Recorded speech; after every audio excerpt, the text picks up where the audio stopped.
vecteurs. Et nous allons faire ça sur cet exercice qui est un peu simple.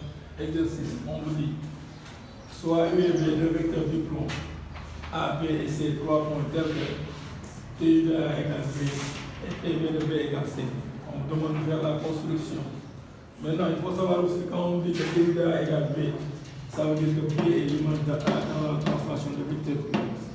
De même que quand on dit PV de B égale C, ça veut dire que C est l'image de B dans la transformation de vecteur V. Donc on va essayer de traduire les deux expressions d'abord. On va passer à la résolution. Solution.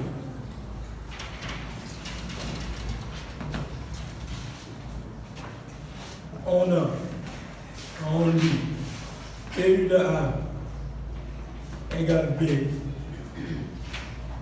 Alors, cela signifie que le vecteur U égale au vecteur A, AB.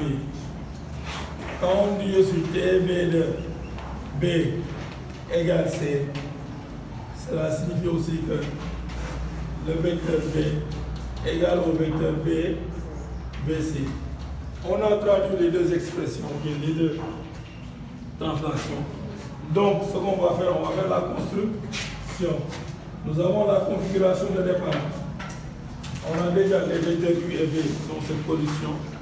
On a déjà aussi le point A. Donc, dans le premier temps, nous allons construire le vecteur U égale au vecteur A, AB. Plus précisément, nous allons construire le point B. Donc, du moment où on dit U égale AB, ce qu'on doit faire, c'est de construire le point B tel que le vecteur U égale au vecteur A, AB. Mais il faut se rappeler de l'égalité vectorielle. On vous dit que deux vecteurs sont égaux s'ils ont le même sens, la même direction et la même longueur. Donc, pour construire le point B, dans un premier temps, je vais chercher la longueur du vecteur U avec mon compas. Je prends le compas, je cherche un écartement qui est égal à la longueur du vecteur U.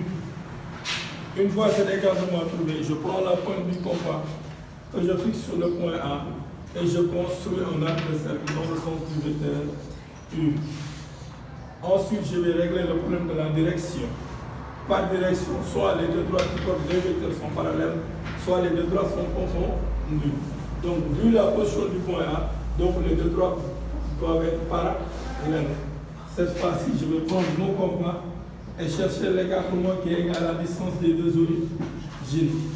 Je prends la pointe du compas, je le fixe sur l'extrémité du vecteur U. Je construis un autre arc de cercle. Les deux arcs de cercle vont se situer au point B. Je trace le segment AB, puis j'oriente le vecteur. J'ai le vecteur U égale à AB. Quand on regarde, on voit que les vecteurs ont le même sens. De A vers B, la même direction, celle de la droite AB, et la même longueur dans l'ombre du segment AB. Ensuite, on nous dit TV de B égale C. Alors V égale BC. Cette fois-ci, je vais construire le point C tel que le vecteur V égale au vecteur B, BC. C'est le même procédé. Ce qui m'intéresse cette fois, c'est le vecteur V. Je vais prendre mon compas et chercher un écartement qui est égal à la longueur du vecteur V. Je prends la pointe du compas, je le fixe sur le point B, je construis un arc de cercle dans le sens du vecteur V. Et je mesure la distance des deux origines. L'origine du vecteur AB, l'origine du vecteur BC et l'origine du vecteur V. Je prends la pointe du compas, je fixe sur l'extrémité de V et je construis un autre arc de cercle. Et j'ai le point C. Je place le segment BC, puis j'oriente le vecteur pour avoir le vecteur BC.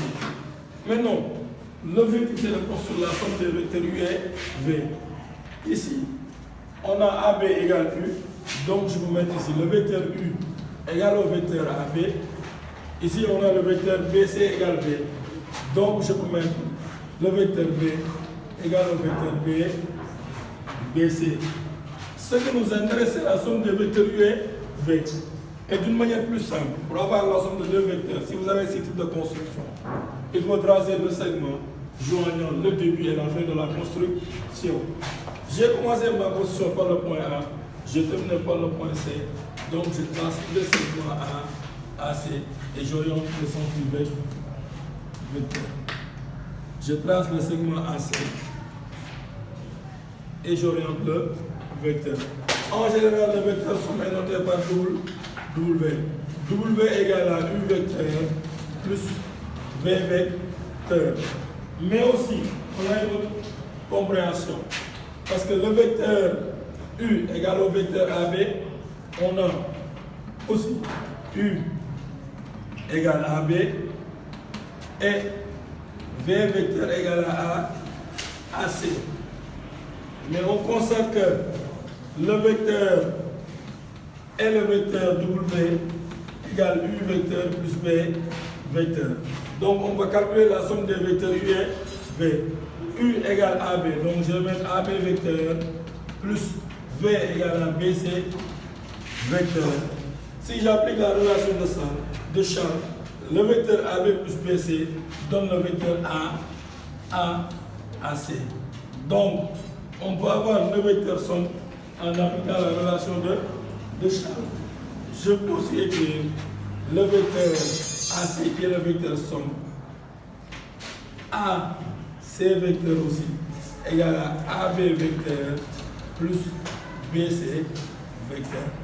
Maintenant, l'objectif c'était évidemment de construire le vecteur somme AB plus BC. On a dans le premier temps construit le vecteur AB puis le vecteur BC. Et pour avoir le vecteur somme, nous avons appliqué la relation de Charles. Quand on a AB vecteur plus BC vecteur, ça donne directement AC pour la relation de Charles.